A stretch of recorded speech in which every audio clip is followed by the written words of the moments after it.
안녕하세요. 배신의 장미입니다. 오늘의 사연 시작하겠습니다. 저는 30대 후반을 향해 가고 있는 이혼 여성입니다. 처음엔 이혼녀 꼬리표가 창피하긴 했는데 요즘 TV에서도 이혼 남녀에 대한 사연도 많이 나오고 해서 그런지 몰라도 주변의 편견도 많이 사라지고 덩달아서 저 또한 다른 사람들이 알까 봐서 노심초사 눈치를 보진 않습니다. 이혼의 사연들도 다양하던데 그중에서 고부 갈등으로 이혼한 사람들 보면 정말이지 전적으로 동감합니다. 저 같은 경우도 시대인 남편 그리고 갈등 구조에서 헤매다가 이혼한 경우거든요. 제가 이혼할 때 친정 엄마는 적극적으로 찬성하셨고 친정 아버진 저에게 그런 것도 못 참냐고 화를 내시다가 애먼 친정 엄마를 잡기도 했습니다.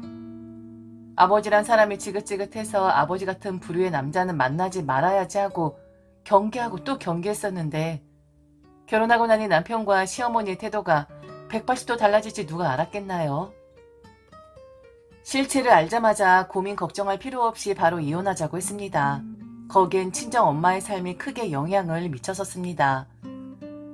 제가 이혼하고 돌싱으로 혼자 편안하게 사는 모습을 보고 엄마는 본인이 그렇게 바라맞지 않던 삶을 사는 제가 마냥 부럽고 그리고 고맙다고 합니다.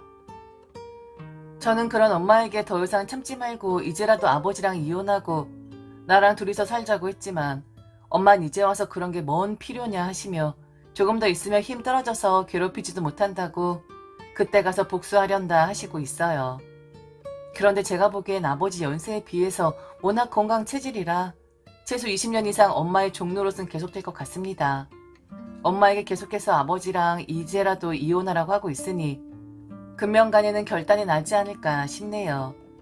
딸이 되어서 엄마의 이혼을 바라는 것이 의아하게 들리실지 모르겠는데 전 엄마가 이혼하기를 진짜 진심으로 바라거든요.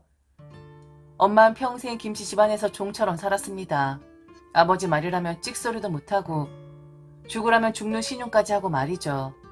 특히 친할머니를 모시고 살았었는데 워낙에 모진 양반이라 엄마에게 혹독하게 시집살이를 시켰습니다. 제가 어릴 때 봐왔던 기억으로는 할머니가 엄마를 때리기도 많이 때렸고 욕도 엄청 심하게 했었죠. 별다른 이유는 없었어요. 그냥 사사건건 모든 게 트집이었습니다. 할머니가 엄마를 족치던 날에는 엄마와 저 그리고 남동생은 두려움에 떨어야 했는데 아버지가 퇴근하고 들어와서 곧바로 2차 전쟁이 시작됐기 때문입니다. 아버지가 퇴근하면 할머니는 아버지에게 엄마 때문에 서로 못 살겠다고 거짓 하소연을 했거든요. 그럼 아버지는 분에 못 이겨 소주 한 병을 병째로 들이마시고 엄마에게 잔인한 폭력을 휘둘렀어요. 그럴 때면 할머니는 슥 마실 나간다면서 나가버리고 저와 남동생은 아버지에게 끌려 나와서 엄마가 피투성이가 되는 모습을 지켜봐야 했습니다. 아버진 그걸 보기를 강요했었거든요. 그 꼴을 고등학교 졸업할 때까지 봐왔고 대학에 가서는 그 꼴 보기 싫어서 집에도 잘 가지 않았어요. 전 아버지에게 손 벌리기 싫어서 아르바이트를 해가며 장학금 타가며 대학을 다녔고 거의 혼자 힘으로 졸업했습니다. 명절 때 빼고는 집에 거의 가지 않았음에도 할머니는 한 번씩 전화해서 보고 싶다는 둥, 얼굴 잊어버리겠다는 둥 하면서 저를 집으로 불러들였지만 저는 그런 할머니를 철저하게 외면했습니다. 그건 남동생도 마찬가지였고요. 나중에 알게 된 사실인데 제가 할머니 말 안 듣고 집에도 안 찾아가면 그렇게 할머니랑 아버지가 편을 먹고 엄마를 괴롭혔다고 하더라고요. 그걸 알고 얼마나 속이 상하던지요. 이따금씩 엄마에게 전화하면 예전만큼 아버지가 포악하지 않다면서 잘 지내고 있으니 저만 마음 편하게 잘 살라고 했기에 저는 정말 그런 줄만 알았습니다. 그래서 저는 늘 엄마와 집이 걱정이었습니다. 제가 대학 졸업하고 취직한 지 1년쯤 지났을 때 할머니는 뇌경색이 왔고 요양병원에 들어갔습니다. 할머니가 요양병원에 가던 날 아버지가 저와 남동생에게 강압적으로 집으로 들어오라 했고 아버지는 할머니가 저와 남동생을 그렇게 보고 싶어 했는데 찾아오지도 않았다고 호되게 혼을 냈었죠. 그러면서 매달 2번씩 시간을 내서 엄마를 모시고 할머니에게 다녀오라고 하더라고요. 그 후 할머니는 요양병원에서 2년 넘게 누워 있었습니다. 그 기간에 매달 2번씩 저와 남동생은 번갈아 가면서 엄마를 모시고 요양병원에 갔었고요. 그렇게 효자 노릇하던 아버지는 할머니가 요양원에서 돌아가시기까지 2번인가 3번인가 들여다보더라고요. 자주 찾아가지 않는 이유는 할머니가 병사에 누워있는 모습을 보면 마음이 아프다는 말도 안 되는 이유였죠. 그런 이중적인 아버지는 엄마만 닥달했어요. 입으로만 효도를 했던 셈이죠. 그리고 할머니를 빌미로 엄마에게 폭력으로 화풀이했던 것이고요. 저는 이 모든 것들이 지긋지긋했고 엄마와 아버지를 하루라도 빨리 이혼시키고 싶었는데 엄마는 저와 남동생에게 아버지도 예전만 못하다면서 이제 숨 쉬면서 사는데 왜 이혼하냐고 미련을 떨었습니다. 그래서 저는 늘 그런 엄마에게 화가 나 있었죠. 할머니가 돌아가시고 그제야 엄마가 좀 더 편안해질 수 있구나 하고 안도했습니다. 실제로 할머니 돌아가시고 아버지의 엄마에 대한 타박은 많이 줄어들었죠. 술만 마시며 요양원에 누워있는 할머니 불쌍하다는 말도 안 되는 이유로 엄마에게 화풀이를 했었는데 할머니가 떠나시자 저는 그런 이유로 엄마를 괴롭히진 않았습니다. 그 뒤로 엄마를 괴롭히는 빌미는 반찬이 형편없다, 짜다, 입맛에 맞지 않다, 집안이 더럽다 정도였답니다. 그 정도는 엄마도 그동안 산 세월이 있어서 가뿐히 넘긴다고 우습다고 하더라고요. 저는 엄마랑 아버지랑 둘 다 이해가 가질 않았지만 둘 다 살만하다는데 제가 할 수 있는 일은 없었죠. 그런 모습을 보고 살면서 저는 솔직히 결혼을 하고 싶진 않았습니다. 독신으로 살 생각이었죠. 돈이나 열심히 모아서 빨리 집 사고 돈 걱정 없을 때 즈음에 엄마를 모시고 살면서 여행 다니는 것이 저의 바람이었거든요. 그래서 20대 후반까지 솔로였습니다. 소개며 맞선 이런 거 다 거부했죠. 30이 가까워올 무렵에 아버지가 성화였어요. 그땐 집이랑 조금씩 교류할 때였거든요. 아버지도 나이가 드니 조금은 유해진 것 같고 무엇보다 엄마가 많이 외로워해서 이따금씩 집에 들렀을 때였습니다. 예전만큼 집이 무섭지도 않았고 삭막하지도 않더라고요. 그렇게 지랄지랄 하던 아버지도 저나 남동생이 오면 반겨주는 모양새도 있었고 그러다 보니 아버지에 대한 경계심이 조금씩 허물어졌습니다. 그놈의 핏줄이 뭔지 끊을래야 끊어낼 수가 없었죠. 그런 상황에서 제 나이가 30을 앞두고 있으니 아버진 연애는 안 하냐, 결혼은 안 할 거냐, 성화더라고요. 저는 독신임을 선언했고 결혼할 생각 없다고 말했지만 아버진 저에게 미쳤냐면서 아무런 하자도 없는데 결혼을 왜 안 하냐고 볼 때마다 닭다리였습니다. 결혼해서 손해만 봐온 엄마도 저희 결혼에 대해서는 목소리를 높였죠. 엄마의 진심 어린 말에 조금 동화가 되었다고 해야 할까요? 결혼에 대한 생각이 조금씩 바뀌기 시작했죠. 그러면서 엄마가 만나보라고 하는 사람들을 한두 명씩 만나봤습니다. 물론 연애 경험 없고 매우 서툴러서인지 잘 되진 않았지만서도요. 그러다가 직장 동료의 소개로 남자를 만났는데 그게 남편이었습니다. 동갑이었던 남편은 공무원 준비생이었습니다. 조곤조곤하고 말이 별로 없고 웃는 게 순박한 사람이었죠. 대학은 저보다 좋은 곳을 나왔는데 졸업하고 나서 3년째 공무원 시험을 준비한다고 했습니다. 공부하는 모습 지켜보면서 성실하고 유순한 사람이란 것을 느꼈죠. 가장 좋았던 점은 술은 전혀 입에도 안 된다는 것이었습니다. 술버릇 좀 보려고 저녁 먹으면서 소주를 한 병 시켜서 권했는데 입술만 축이더라고요. 본인 말로는 술이 몸속에 들어가게 되면 몸에 두드러기가 올라오고 심장이 빨리 뛴다고 하더라고요. 본인은 평생 가야 술 마실 일은 없을 거라고 했습니다.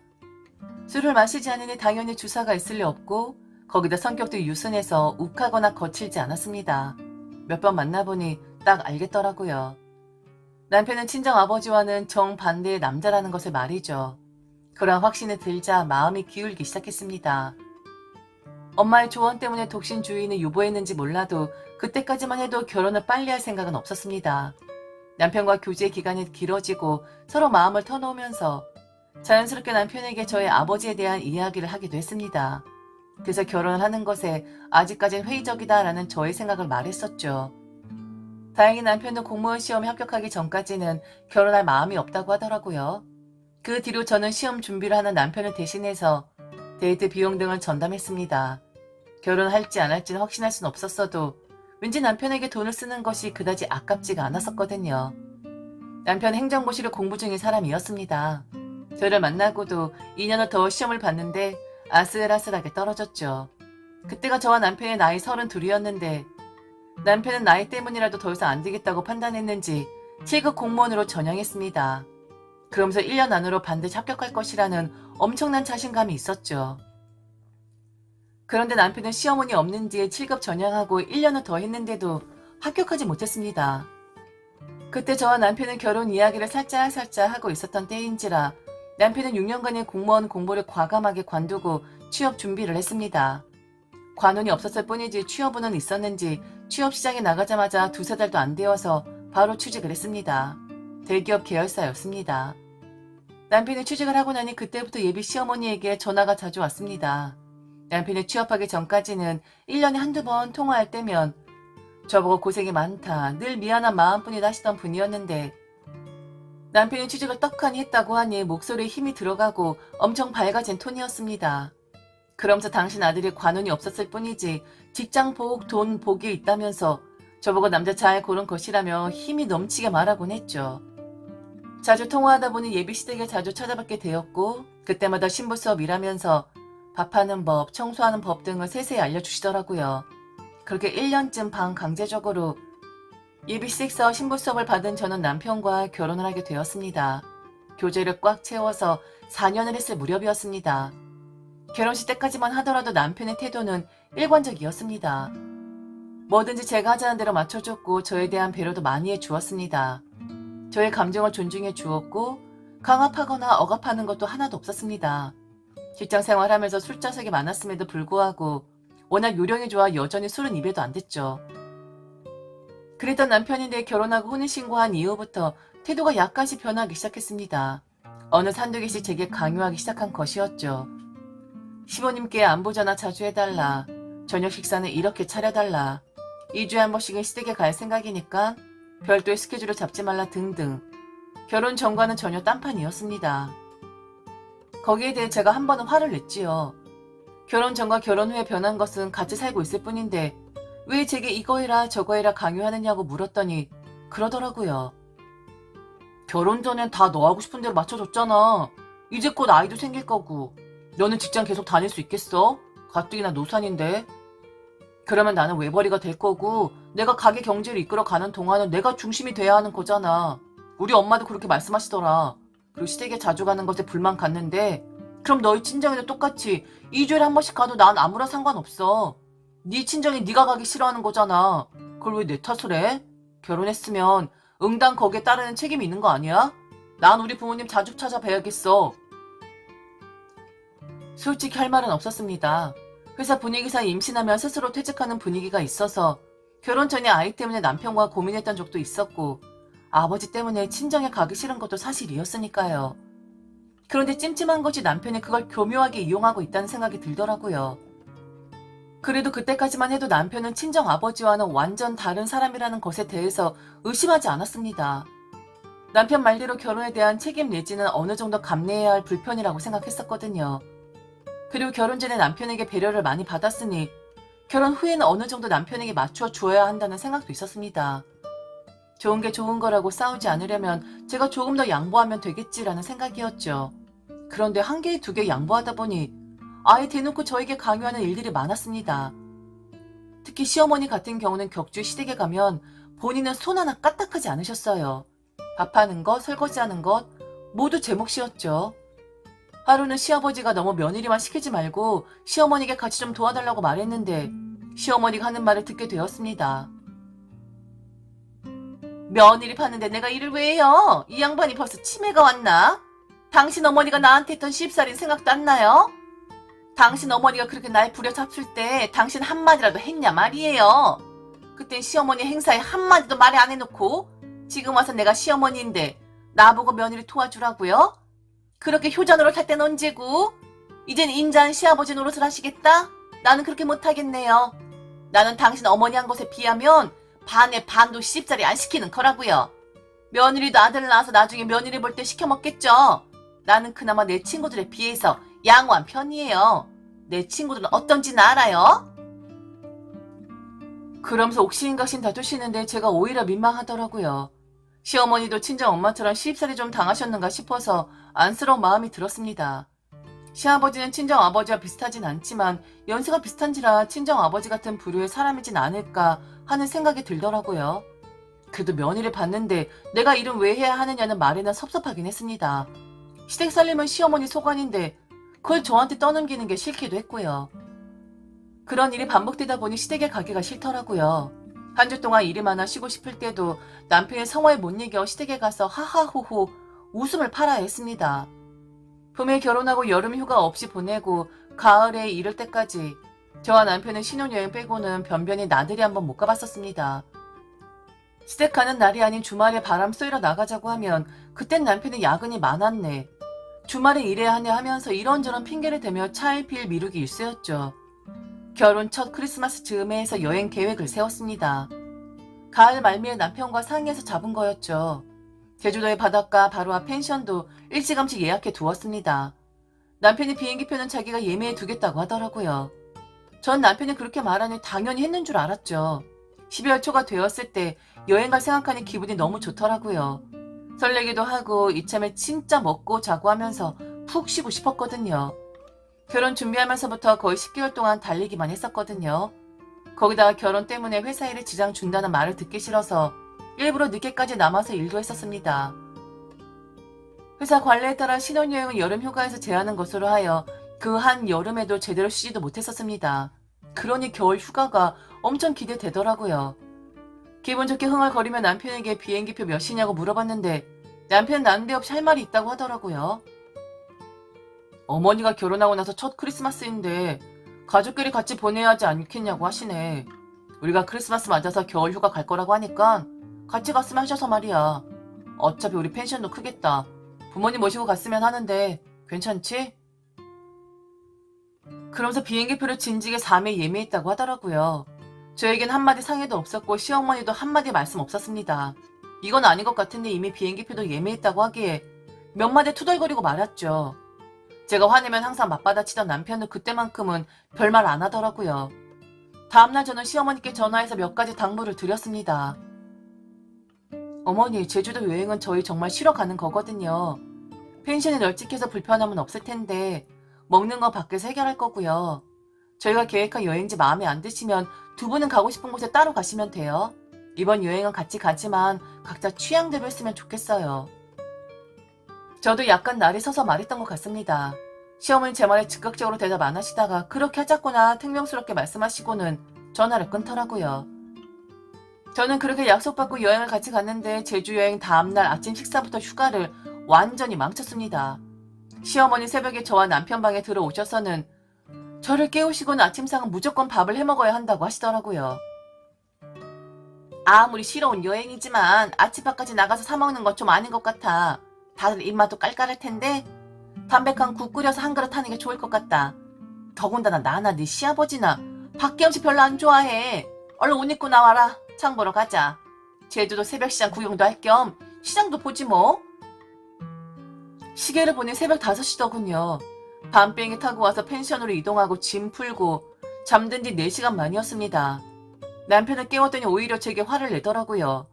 여기까지 와서 새벽부터 난리냐고 기분 좋게 시어머니 맞춰 주라면서 내뱉더니 다시 잠들었습니다.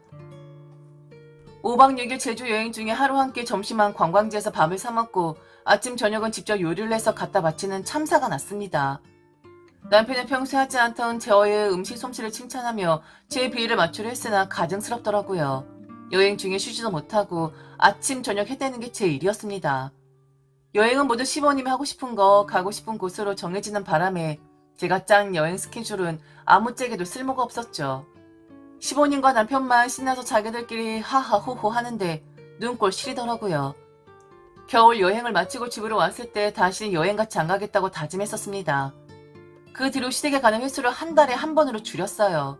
그것 때문에 남편과 싸우는 바람에 대면대면해졌죠. 제가 기를 쓰고 가기 싫다고 하니 남편은 욕을 했어요. 저한테 대고 직접적으로 한 것은 아니었으나 혼잣말이라도 욕은 욕이었죠. 짜증난다면서 물건을 집어 던지기도 했고 소리도 높였지만 저는 남편이 압박에도 시댁에 한 달에 2번은 못 가겠다고 못을 박았습니다. 결국 남편은 물러섰고 저는 시댁에 가서도 예전처럼 억지로 웃음을 팔지 않았죠. 시어머니는 그런 제가 못마땅한지 이런저런 구실을 붙여서 잔소리를 했지만 저는 듣는 동 마는 동 했습니다. 시어머니 대놓고 남편에게 며느리가 시어머니 무시한다면서 오바스럽게 하소연도 하더라고요. 옛날 할머니가 아버지겠듯이 말이죠. 결국 시댁에 갔다 오는 날이면 늘 대판 싸웠습니다. 저도 밀리면 엄마 꼴 난다는 심정으로 아득바득했어요. 몇 번 그러니 남편도 저의 발작이 힘들고 귀찮았던지 별말 안 하더라고요.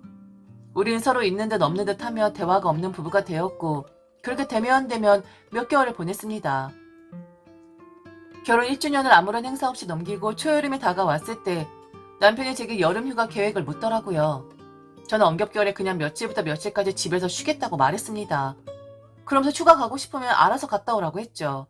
남편과의 기싸움을 떠나서 저는 진짜 한 며칠 쉬고 싶었거든요. 그런데 쉴 팔자가 아니었나 봅니다.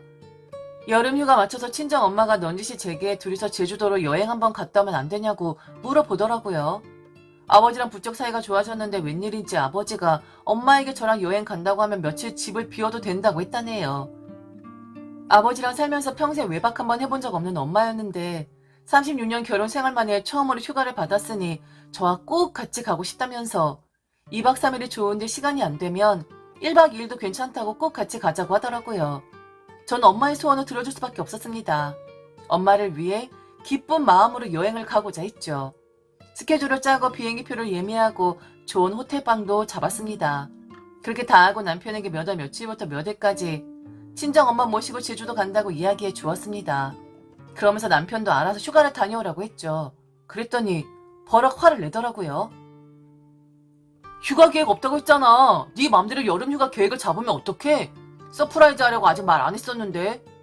당신 여름휴가 기간 맞춰서 나도 휴가기 내놨어. 그리고 나만 내놓은 줄 알아? 누나네도 우리 휴가 때 맞춰서 휴가 냈다고. 이미 남도 쪽에 호텔이랑 유명 관광지 다 예약해놨는데 여름휴가를 따로 보내자고? 그거 취소하고 이번 여름휴가는 내가 계획한 대로 해. 다 당신을 위해서야. 언제까지 시어머니랑 척을 질 건데. 그나마 누나가 중재하겠다면서 여행 같이 가자고 해서 다행인 줄은 알아. 이번 기회에 예전처럼 어머니랑 다시 친하게 지냈으면 좋겠어. 또 자기 멋대로 정작 저와는 아무런 상의 없이 시댁과 그것도 모자라 시누이랑도 합작해서 여행을 계획했더라고요. 저는 남편이랑 더 이상 싸우기도 싫고 차라리 시어머니에게 전화해서 여름휴가 때 저는 별도의 스케줄이 있으니 가족분들이랑 재미나게 보내시라고 말했습니다. 그랬더니 시어머니가 버럭하시더군요. 얘가 보자 하니까 너무하네. 너 꼴 보기 싫은 건 나도 마찬가지인데 여행이라도 가서 풀어보려고 내가 이렇게 노력하는데 너는 뭐가 어쩌고 어쩌째? 휴가를 따로 보내자고? 이게 집안 말아먹을 것일세? 너도 양심이란 게 있으면 네 남편이 그날 하루 종일 운전할 텐데 그럼 네가 여행 기간 중에 밥을 준비해야 할 거 아니야? 그게 일반인의 상식 아니냐? 나도 너같이 생각 없고 이기적인 며느리 필요 없다. 내 아들이랑 당장 이혼해라. 저도 모르게 코웃음이 나더라고요. 듣던 좀 반가운 소리라면서 이혼해 드리겠다고 했죠. 어머니가 어떻게 시집살이를 호되게 하셨는지 모르겠지만요. 저에게 대물림 해가면서까지 종로로 지키진 마세요. 다음에 며느리 또 보실진 모르겠지만 다음번 며느리에게는 종로로 대신 마님 대접해주세요. 계속 본전 생각나신다고 며느리 종같이 부리면 결국 다 어머님 아들이 손해라고요. 이게 뭐예요? 니놈의 밥 때문에 귀한 아들 이혼남 만드시고. 전화기 너머로 시어머니 개거품 무는 소리가 들리더라고요. 남편에게도 이혼하겠다고 말하니 뭐 이런 일로 이혼을 하냐고 방방 뛰었습니다. 그러면서 자기도 사실 부모님이랑 누나네랑 여행 가는 거 싫었다면서 본심이 아니었다고 그때서야 그러더라고요. 그런데 이미 제 마음은 떠나버렸습니다. 엄마를 보면서 왜 그리 미련을 떨며 살았을까 수없이 생각하고 고민한 결론은 정 때문이었거든요. 남편이랑 같이 살자고 시댁 식구들을 버리라고 할 생각도 없었고 저 또한 적당히 타협해 가면서 눈치 보며 살기에는 저희 엄마의 인생이 너무 데자뷰처럼 다가오더라고요. 절대 그렇게 살지 말아야지 하는 확고한 신념이 생겼습니다. 이혼하던 해 여름 휴가는 저 혼자 보냈어요. 남편이랑은 바로 별거를 시작했고 엄마와의 제주도 여행도 취소했습니다. 오로지 저만을 위해서 서울 시내 좋은 호텔방을 빌려서 일주일간 아무런 생각 없이 울며 웃으며 보냈네요. 친정 아버지는 저의 속사정도 모르고 애먼 엄마만 또 잡았더라고요. 딸년에게 괜히 제주도 여행 같이 가자고 해서 이혼시켰다며 거나하게 술에 취해서는 엄마에게 공포 분위기를 조성했다고 했습니다. 저는 여름 휴가를 마치고 친정으로 갔어요. 아버지, 그만큼 나이 드셨으면 이제 그만할 때도 되지 않았어요? 언제까지 엄마를 개 돼지 종년 취급을 할 건데요? 그래도 아버지 노년이 어쩌시려고 해요? 저나 동생이나 입 짓고서 너무너무 소름 끼치기 싫은데도 찾아오는 이유가 엄마 때문이라는 생각은 안 해요? 엄마 없으면 아버지가 굶든 병들어 돌아가시든 들여다 볼 줄이 나냐고요. 그나마 엄마가 아버지 이해해주는 말 계속하고 다독여 주니까 정말 꼴도 보기 싫어도 꾹꾹 눌러 참고 찾아오는 거라고요. 엄마 잘 잡으세요. 엄마 없으면 아버진 정말 아무것도 아니에요. 아버진 그 말에 충격을 받았는지 한마디 말도 못하더라고요. 결혼하는 거 사는 거 어찌 보면 아무것도 아닌데 화내지 않고 조금씩만 이해해주면 충분히 잘 살아낼 수 있는데 그놈의 핏줄이 뭐고 가족이 뭔지 하나에 우선순위 두려다 너무나 많은 상처를 받았습니다. 아버지도 그리고 전 남편도 제발 그것을 알았으면 좋겠더라고요. 가장 법원에서 남편과 만났을 때 남편은 아직도 본인이 왜 이혼을 당해야 하는지 모르겠다고 하더라고요. 그러면서 너무 어이없다, 사이코다, 다시 조율하자 등등 저와 이혼을 안 하려고 하더라고요. 그냥 직접적으로 말해 주었습니다. 결혼했다고 막 효자되고 그러면 안 되지. 아니 효자 노릇하려고도 네가 직접 해야지. 며느리가 무슨 너 대신 효도해주는 사람이니? 니네 부모님이 집밥에 환장하셨으면 네가 직접 유튜브를 보던가 인터넷을 찾아서 반찬 만들고 음식하는 것을 배워서 해드려. 왜 그걸 며느리라는 이유로 아내라는 이유만으로 강요하는 거야? 내가 그 오랜 세월 동안 네 공부 바라지 다 해주고 너를 위해서 그리고 니네 부모를 위해서 희생하는 게 당연하다는 그 생각이 문제야. 그리고 니네 집 종살이 하러 결혼한 게 아니거든? 그 생각 고쳐 먹어라. 새로운 아내를 맞으려거든 너의 그 고리타분한 효도사상 버리지 않는 이상 다음번에도 똑같이 괴롭고 힘든 결혼생활 할 거야. 네 아내로서 하는 마지막 충고야. 새겨들어.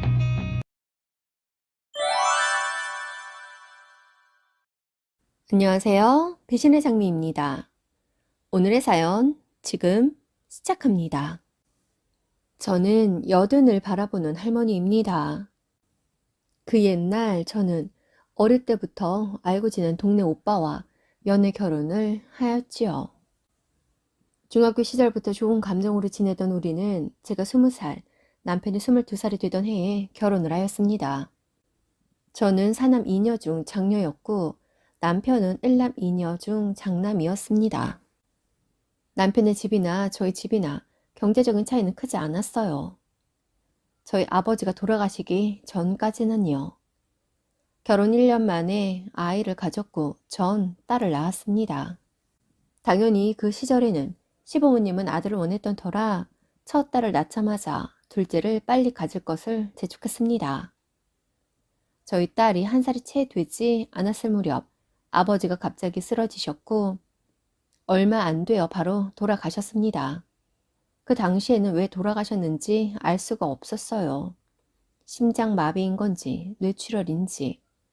아버지는 농사를 지으시며 생계를 이으셨고 어머니는 아직 어린 동생들을 돌보면서 동네 소 일거리를 했었던지라 아버지의 부재는 경제적으로 타격이 컸습니다.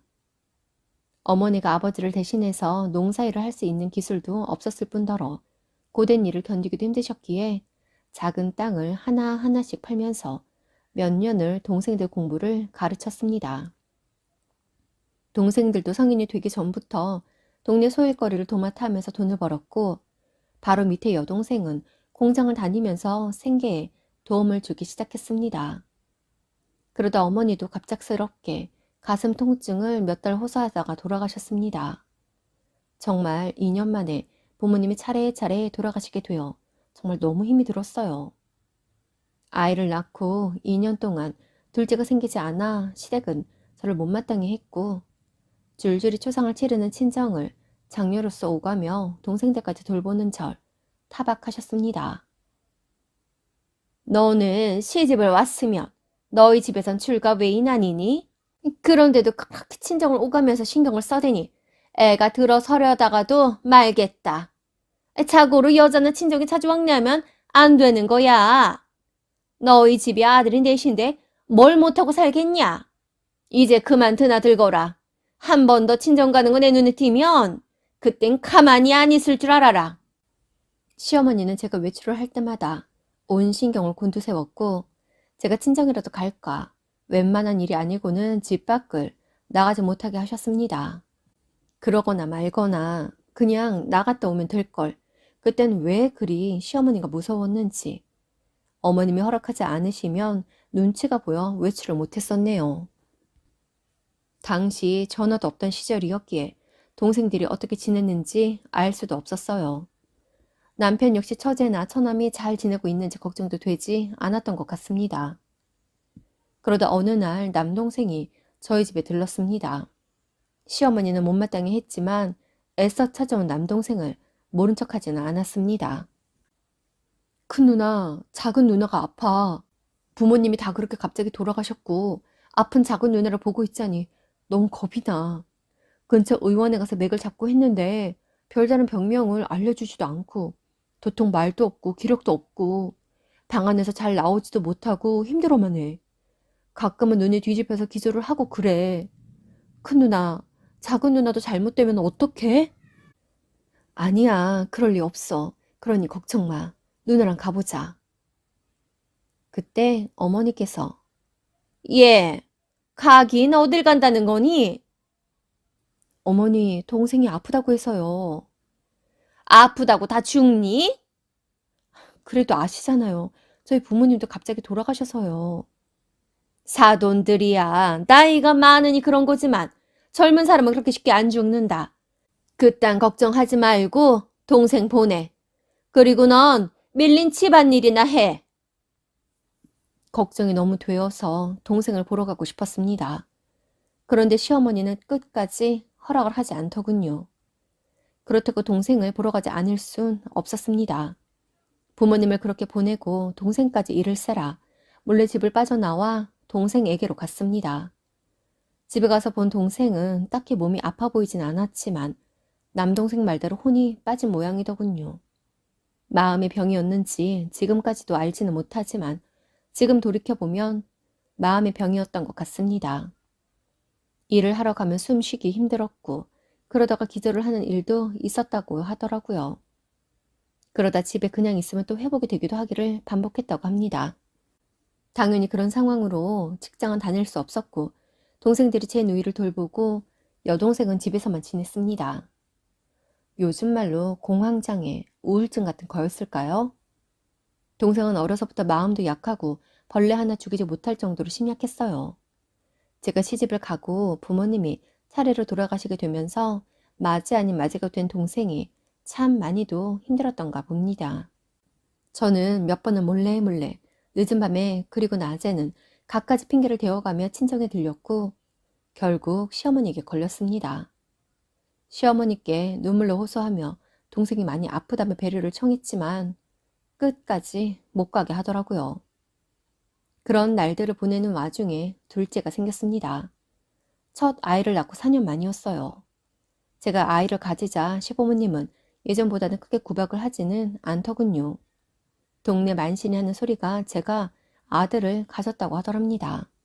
어머님께선 아들 가진 몸이니 몸가짐 잘 하라고 하면서 친정에 굳이 못 가기는 하지 않을 테니 한 달에 2-번 정도만 가라며 허락을 해 주었습니다. 그런 와중에 남동생이 결혼을 하고 싶은 사람이 생겼다며 결혼을 할 거라고 하더군요. 그러면서 결혼을 하고 처가가 있는 동네에서 같이 농사를 지으며 저희 친정에 경제적으로 도움을 주기로 했다면서 처가 근처에서 신잡살림을 차린다며 제 작은 누이와 동생들을 걱정하더라고요. 그래서 제가 옆에서 돌보겠다고 하면서 남동생을 결혼시켰습니다. 남동생이 결혼하고 얼마 뒤 저는 출산을 했습니다. 정말 아들이더군요. 시부모님은 정말 저희 둘째를 예뻐했습니다. 아들이 뭐라고 종일 물고 빨고 땅에 내려놓지를 않으시더라고요. 둘째 아이를 낳고는 시어머니께서 크게 저를 구속한다고는 하진 않으셨습니다. 그래서 아이를 업고 친정에 종종 갔고 여동생은 저희 아이들을 보며 웃기도 하고 뒷산에 데리고 가서 꽃반지도 만들어주곤 했습니다. 그렇게 둘째 아이가 6개월이 되었을 때 갑자기 밤에 까무러지게 울던 아이는 경기를 일으켰고 어떻게 손쓸 새도 없이 그날 하늘의 별이 되었습니다. 믿어지지 않더군요. 갑자기 그냥 어떤 전조 증상도 없이 아이는 그렇게 저의 곁을 떠났습니다. 요즘이었다면 영화 돌연사 증후군으로 그렇게 떠난 것일 수도 있겠네요. 병원에 안고 갔지만 병원에서는 이유는 알 수 없다고 했으니까요. 자식을 잃고 세상에서 가장 슬픈 사람은 저인데 저는 시댁에서 죄인이 되고 말았습니다. 네가 그렇게 친정에 드나들더니 네 동생한테 지랄병이 옮아서 우리 손주가 저렇게 된 거야. 내가 그래서 친정에 드나드는 거 아니라고 했지. 너네 집안에 망령이 들었어. 그렇지 않고는 이렇게 줄초상이 날 순 없는 게야. 결국엔 그 망령이 우리 집 장손까지 잡아가고 말이다. 내 말을 안 듣더니 너 때문에 우리 소중한 장손이 그렇게 된 거라고. 너 때문에. 시어머니는 동생이 미친 거라고 생각을 하더군요. 동생은 마음의 병이 있었을 뿐 정신은 멀쩡한데 말이죠. 저는 아이가 하늘의 별이 된 다음 날 제 딸 아이와 쫓겨났습니다. 장례도 당신들이 알아서 치르겠다며 아이 보내는 길까지 재수없게 하지 말라며 내쫓더군요.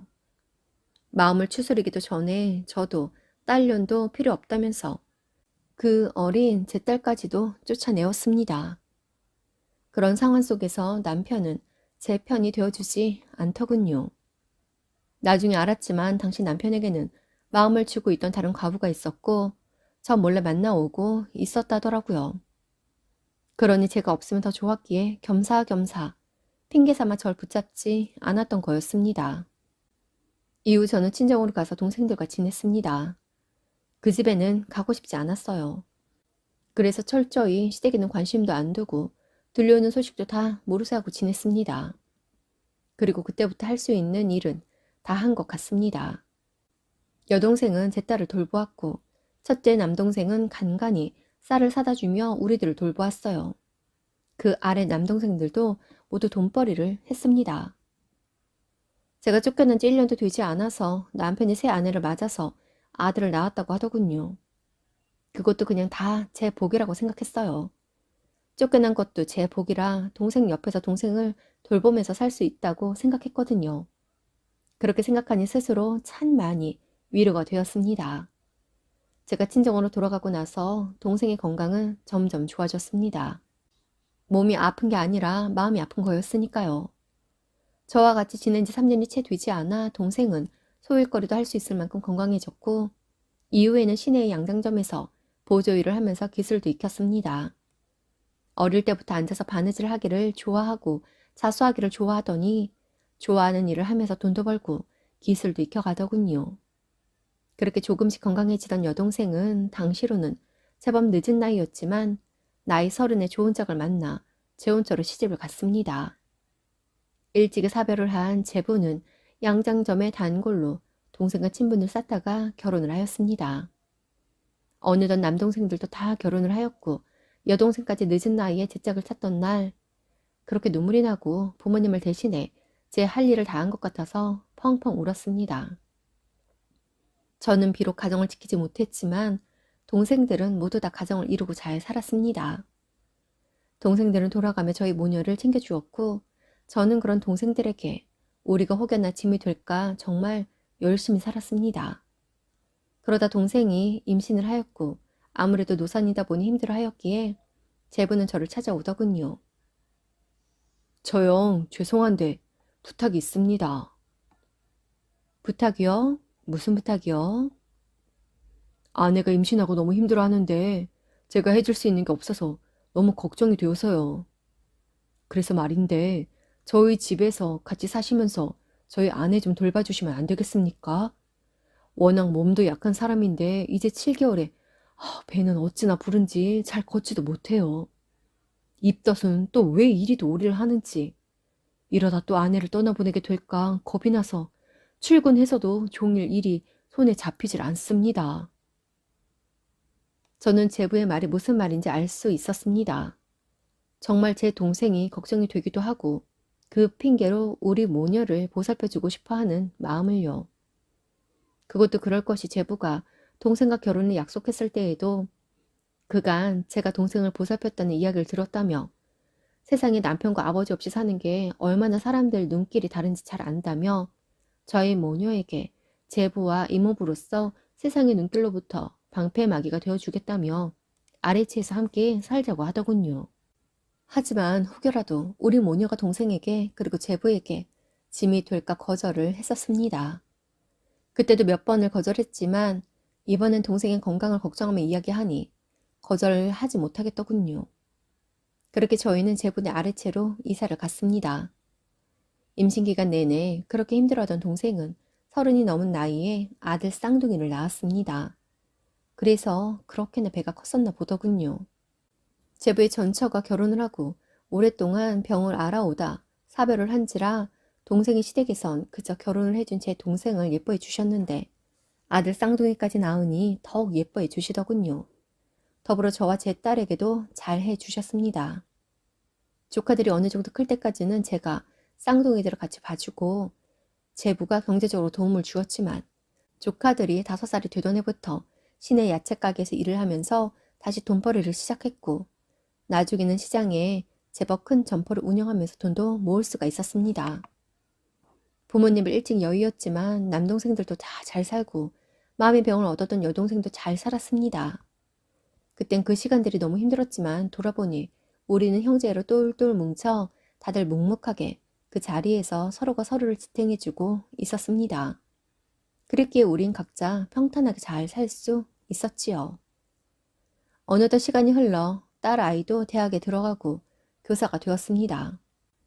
제가 우리 딸을 그렇게 키울 수 있었던 건 우리 딸 육성회비 한번 밀리지 않게 동생들이 돌아가며 도움을 주었고 경제적인 이유로 딸의 고등학교 진학을 포기하려고 했을 때 제부가 이렇게 공부 잘하는 아이를 경제적인 이유로 학업을 포기하게 하면 안 되는 거라면서 도움을 주었습니다.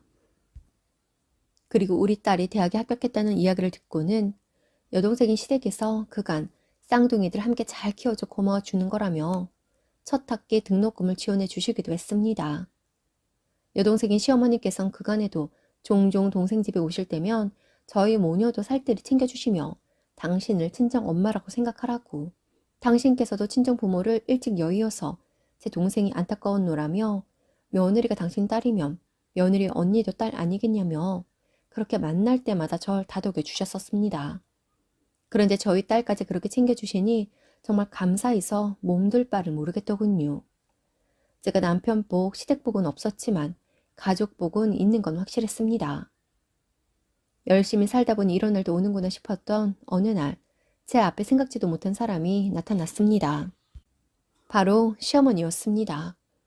대체 제가 사는 집을 어떻게 알았던 건지 외출을 하고 돌아오는데 집 앞에 어떤 노인네가 저를 향해 다가오는데 다가올수록 젊은 날 제가 그토록 두려워하고 무서워했던 얼굴이 겹치면서 온몸이 굳어버렸습니다.